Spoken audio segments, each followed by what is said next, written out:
They're just wired differently from other kids. So start speaking life into that. Start recognizing that. And if you have nothing positive that you can notice in your child, look at where they're tanking and realize that that's probably Satan in the flesh twisting something that God has gifted them in. Welcome to Truth, Love, Parent, where we use God's Word to become intentional, premeditated parents. Here's your host, AMBrewster. Here are my only opening thoughts today. You need to sign up for the Gospel Tech online workshop. Listen, I'm not getting paid to say this. I get nothing from this endorsement. All I can say is that it's a fantastic resource that will greatly help your family. And from now to the end of April 2021, you can get it for 50% off. What is there not to love? Just click on the link in the description of this episode and sign up. Trust me, you won't regret it. And with that, I give you part 4 of my conversation with Nathan and Anna Sutherland from Flint and Iron and the Gospel Tech Podcast. Welcome back, friends. I am AMBrewster, and this is Truth, Love, Parent. And if you're returning for the 4th part of this awesome interview with Nathan and Anna Sutherland, then you are definitely in the right place.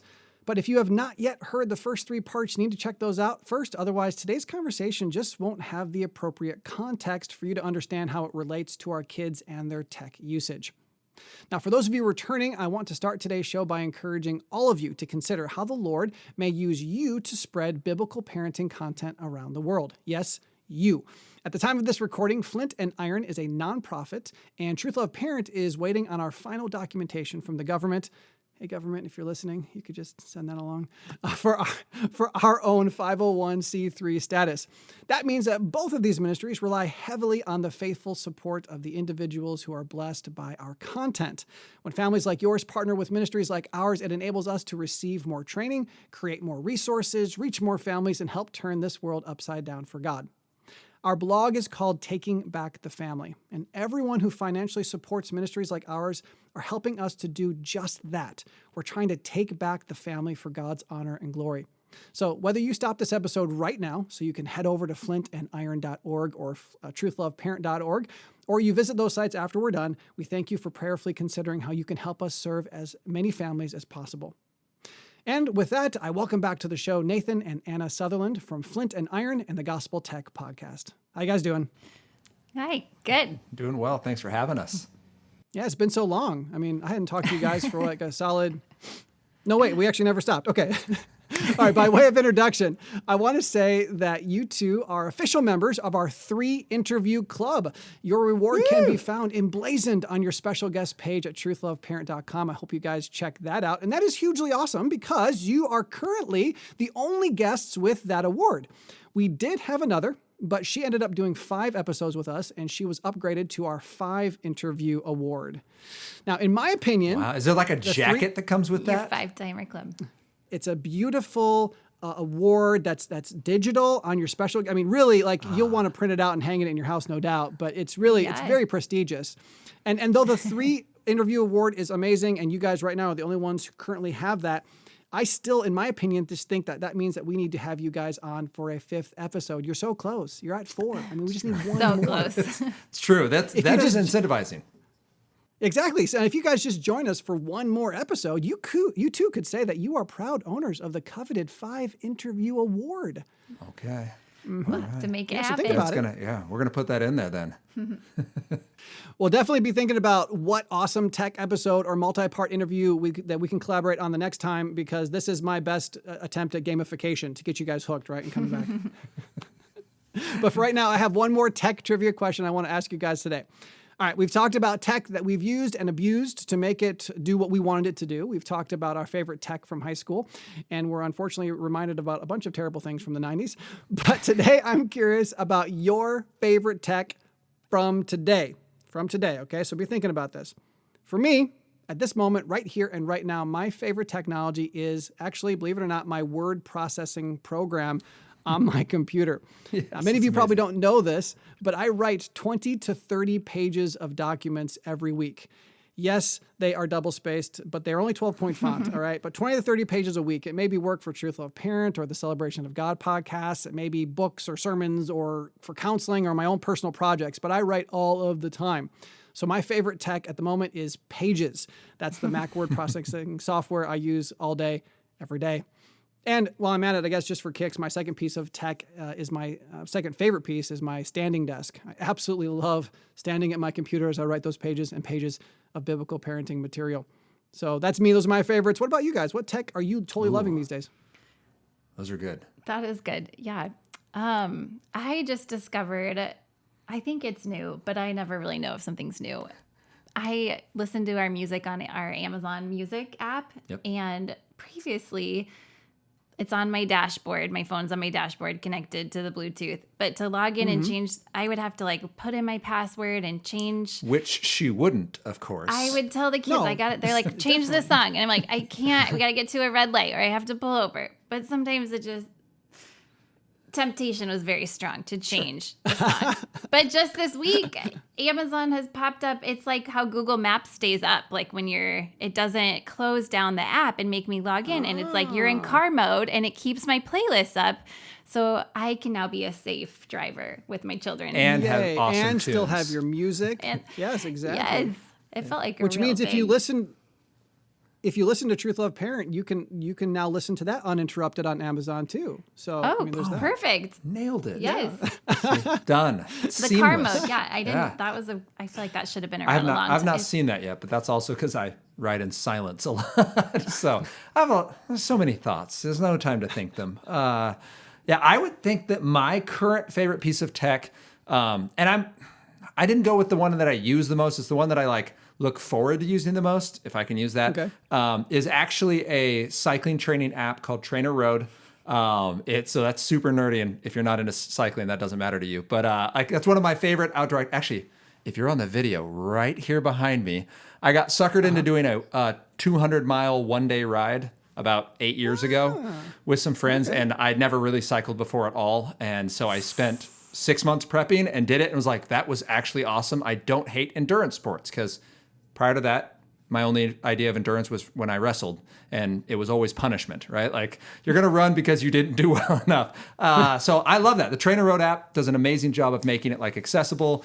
They are not pretentious, which cycling can often be kind of the Gulf of endurance sports, where it's just a bunch of people with a ton of cash looking down on you because you showed up in mismatched outfits. So they're amazing. They have a great resource, and they do a really high quality product, and it keeps me level. In this job, I have a lot of stress. So that kind of cycling in the Northwest, I can't always do outdoor rides. So I can just jump on a trainer and go nuts.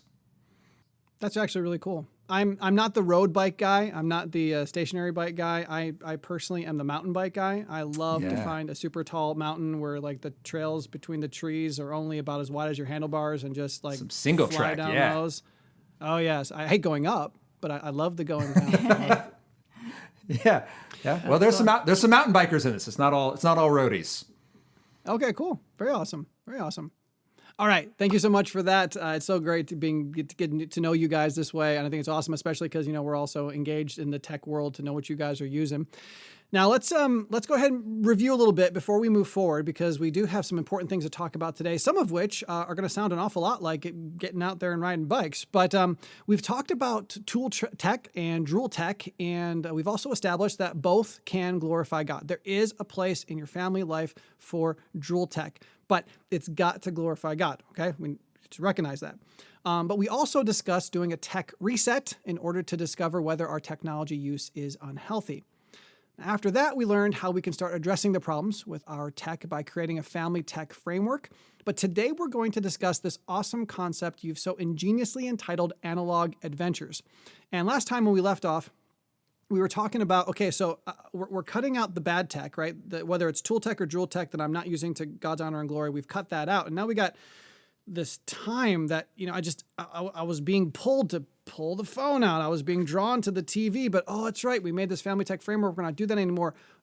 What are we going to do? So for starters, guys, what are analog adventures? Yeah, I think for this, because there's a lot of confusion on this. People hear that and they're like, that's anti-tech.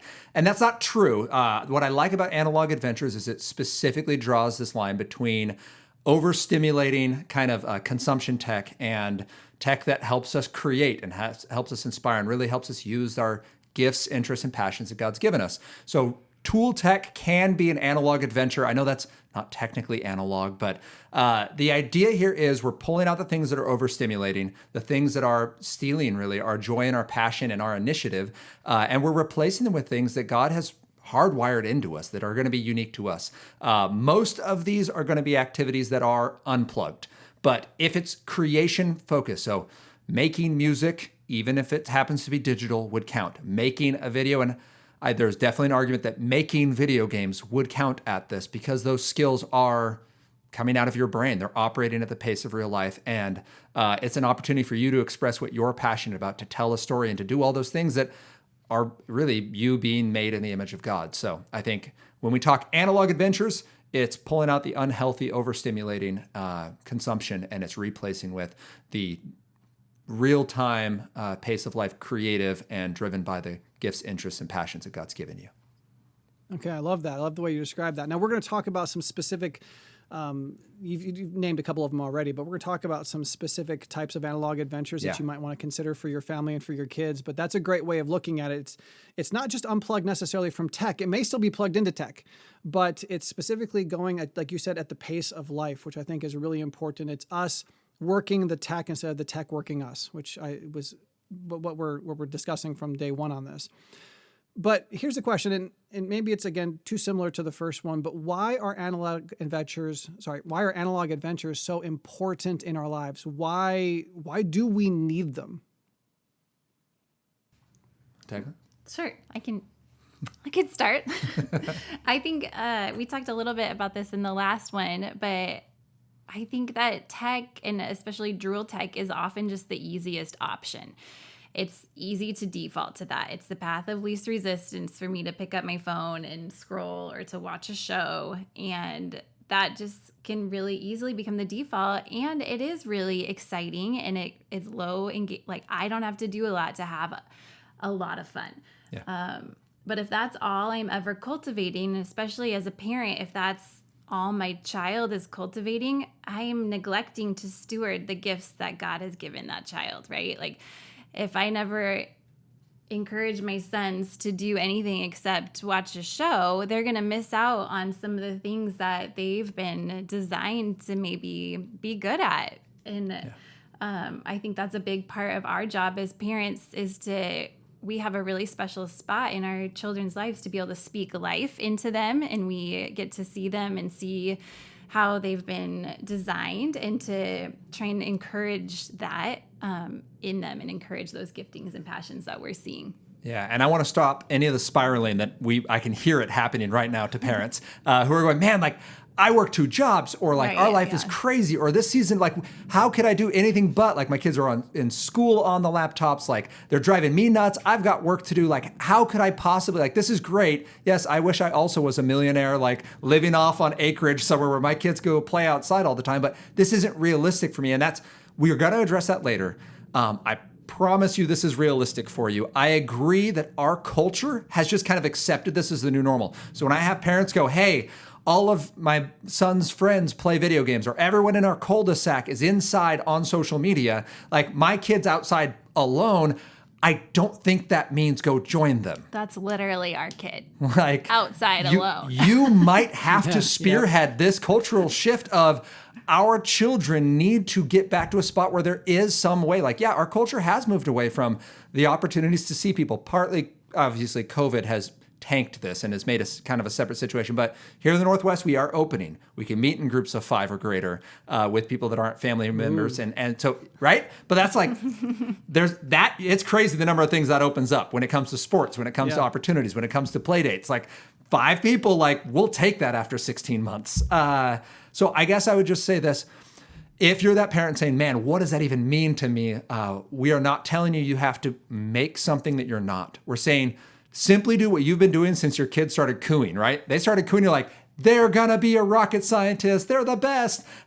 We as parents constantly are looking for what are our kids good at? What is unique about them? And your child they're just wired differently from other kids. So start speaking life into that. Start recognizing that. And if you have nothing positive that you can notice in your child, look at where they're tanking and realize that that's probably Satan and the flesh twisting something that God has gifted them in. There's a reason that thing is a stumbling point for them. And it's probably because of a way that they're wired, of something God's actually put in them that's an amazing opportunity that's just being twisted and distorted. So that would be my encouragement as we step into this. Please don't shut us off this early, because we unrealistic, right? Because I don't know. It is a battle. Yeah, definitely. Yeah. It is. Well, it's a culture shock is really what it is. I used to be the director of a day camp program, and we were in the outskirts of the Chicagoland area, about 40 minutes outside the city. And we would sometimes have these picnic days where we'd serve lunch out on the grounds. And no doubt, this is crazy. I know. I would have 3, 4, 5, and 6-year-olds outside with hamburgers and this type of stuff, and they don't want to sit on the grass. They're like, you want me to do what? They want the outdoors in particular. It just happens to be one of those places that we have to basically tolerate, from our house to our vehicle, from our vehicle to whatever building we're going into next.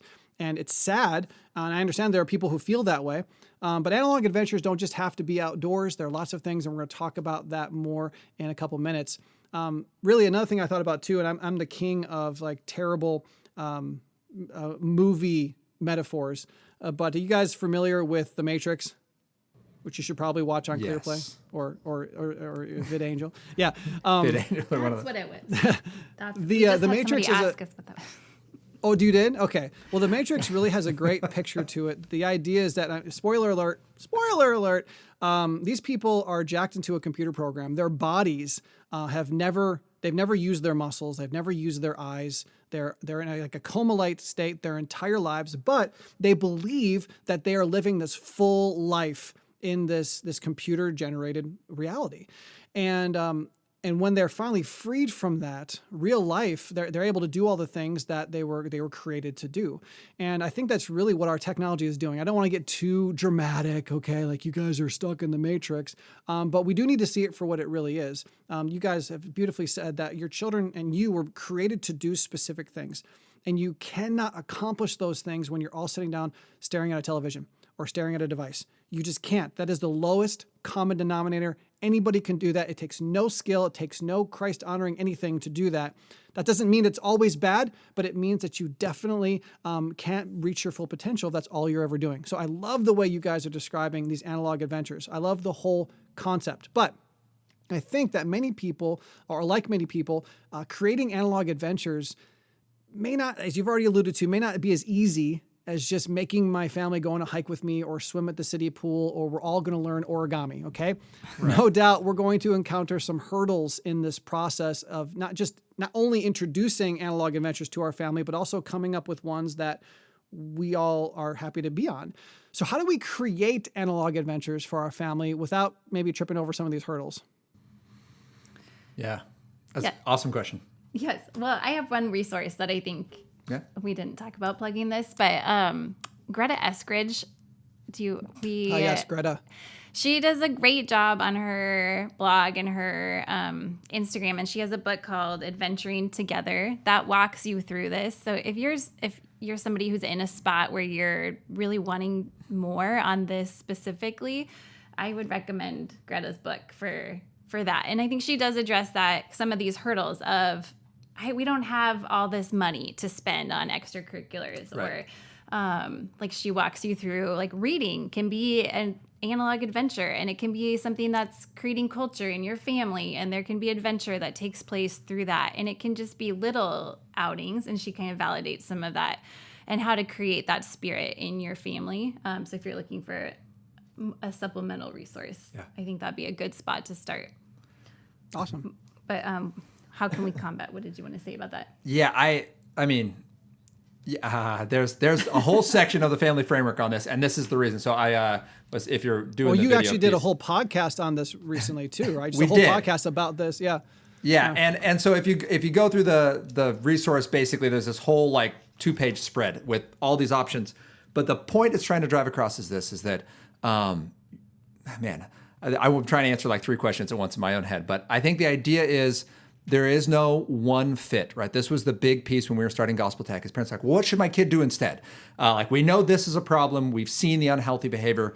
just tell me what my kid should do. Like, I don't know your kid. Like, I am happy. Like, I have done these like 30-minute coaching sessions basically where we tackle this one question and we talk through kind of, well, what would a next step even look like? But I'll break it down to this.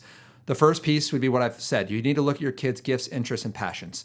So I have 3 nephews that I'll discuss. I have like 18 nieces and nephews, but let's talk about 3 of them. These 3 young men all had different tech issues from different reasons, right? Some of them were social issues. Some of them were their content and search history issues. Some of them were their time management and attention issues, sleep issues. So we have these 3 of my nephews. They're all dealing with differently. Well, their parents looked at their lives and were like, man, this first young man loves working with his hands. He loves being outdoors. And they actually got him into like hobby woodworking. He ended up getting into wood turning, and he goes and finds fallen wood out in the East Coast, and he makes these beautiful maple bowls that he sells on Etsy. And so he's, high school kid turning these giant, gorgeous bowls out that are amazing. And they're all out of fall wood. It's all reclaimed product. And he spends hours doing this, making these, and he has upgraded his equipment and gotten more intense and makes videos of it now. And like, they're beautiful. And they sell for really good cash for him. But he didn't do it for the money. He did it because this was something he's passionate about and he got interested. Well, other nephew got into tech issues. His reset was an entirely different set of circumstances.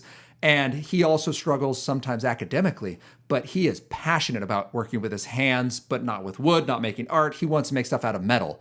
And this young man, his parents were like, hey, we'll go 50-50 on this old busted down dirt bike.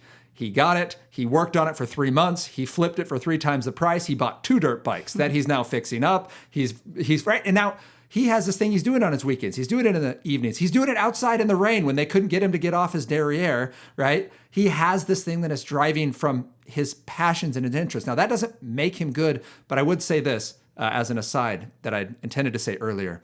The reason we care about analog adventures and the reason we care about what's driving them is because the closer we can get connected with awe and things that just make us stand in amazement that like, I didn't even know I could do that. I don't even know where that came from. It starts to make us ask questions. Like we know how the brain works, but we don't know why it works, right? We don't understand the mind, the idea that like, I have a question, but why do I have that question, right? Like that's this piece of like, anytime we can be inspired and follow that inspiration or in awe of something, it draws us closer to the source of that awe.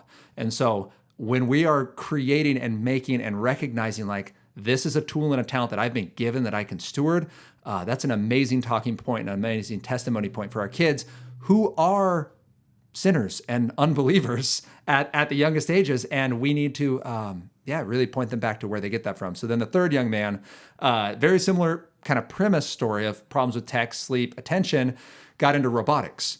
Now, and he got into competitions and is doing that. It's basically like DECA, like the business side, but they build things and go to competitions for robots. And what I love about that is none of these are plug and play. The robotics kid could not do the woodworking. He could not do the welding. The welding kid could not do the woodworking, right? Like it isn't, well, that worked for your kid, therefore I'll take it and plug it into mine.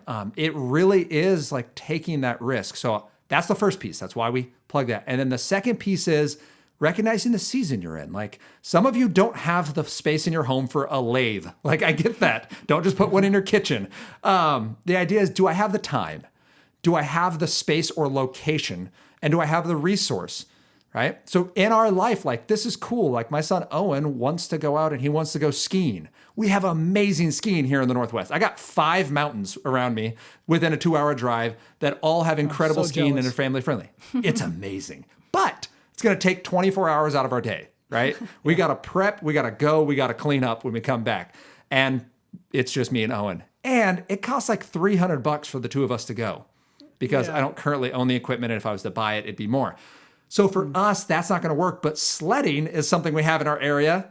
It's a fraction of the cost. The whole family can go. And it's still on the snow. It's still fun. It's still age appropriate. So basically what I'm saying on that second piece is don't worry so much about like, how can I keep up with the Joneses or how can I get my kid into that really cool sport? But just how can I find a way to say yes? How can I find a win with this kid in an area that is going to be healthy and is going to, may not work perfectly the first time. Maybe that they didn't like that sport. They want to do this one. Like, great.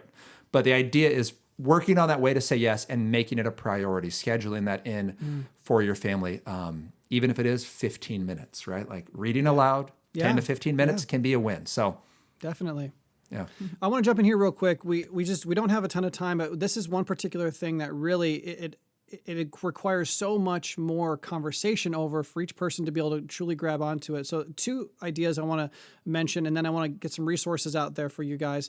First of all, this is about detaching from the tech that we've already identified as unhealthy and plugging into not another unhealthy thing we're going to just consume for our own pleasures, okay? It's about worshiping God, celebrating who he is, celebrating who he created us to be, and realizing our full potential in him. That's what the analog adventures are all about, which requires us to know who God created us or is creating us to be. Now, a resource that I think might be helpful for you is a podcast episode, a series I did a little while back called basically help your children find God's will for their lives, which also involves helping your children find God's will for their occupation. Now, it's specifically talking about helping children to discern what they want to do when they grow up, right? But I mentioned a resource in there, a tool that I created that can be a very similar thing for you to use with your older kids. With your younger kids, it's probably a little bit easier. Honestly, they don't even know who they are, and you have this awesome opportunity as a parent to get to know them. Okay, and that's really what I want to push. I want to encourage. The thing about the analog adventures is, yes, we want to do this, we want to create this, but the most beautiful piece, I believe, of the whole analog adventure thing, beside the time that you spend with your children doing this, is that you're actually getting to know them. The only way that you can lead them into a Christ-honoring analog adventure is for you to know them well enough to know what's going to work for them. So this is going to involve asking questions and trying some things. I mean, if you saw that new Pixar movie Soul, they go and they're trying to help this little soul discover what it's good at, and basically it doesn't like anything. They try everything imaginable, and this little person's like, eh. But maybe that's going to take a lot of that. Maybe it's going to take board games. Maybe it's going to take origami. Maybe it's going to take music. Maybe it's going to take who knows how many things before you actually find something that really lights up their eyes and they're excited about. That's great. That is awesome. Those experiences will be so good for them. So the beautiful thing about this is that you get to really know your child, and you have to do the work to do that. Now, the other resource I wanted to share was this. It came to me as you guys were talking. It's a book it's written by 2 teenage brothers called Do Hard Things. Really great for your older kids.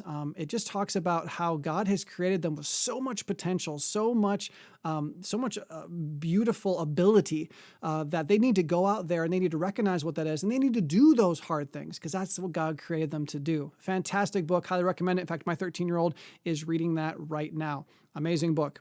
So again, there's so much that we could talk about, and I really don't know about you guys, but for me anyway, talking about this and hearing the Sutherlands discuss it makes me want to go out and have more analog adventures. Mm-hmm. And no doubt there are some of you who feel that way, and there are some of you who are still very leery, okay?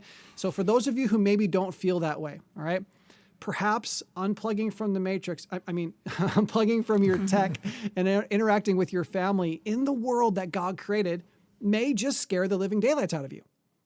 If that's the case, this is specifically for you. Please reach out to us at counselor@truth.loveparent.com or give us a call at 828-423-0894. We would love to help you achieve Christ-honoring tech use in your life. Once again, be able to glorify God with relationship-edifying, individual enriching analog adventures. Because really, listening to a podcast like this is really helpful. Some of you, man, your gears are going. You're like, oh, I have all these great ideas. But some of you still are uncertain, and you're not really sure how to step through this. And we want to help you in any way that we can to be able to have these analog adventures in a successful way. Also, all of you, please share this interview on social media. Purchase the Gospel Tech online workshop for 50% off through the end of April 2021, all right? Subscribe to the Gospel Tech and the Truth Love Parent podcasts, and please be encouraged that Nathan, Anna, and I are committed to helping this be your family's most Christ-honoring year to date. We want you to be successful.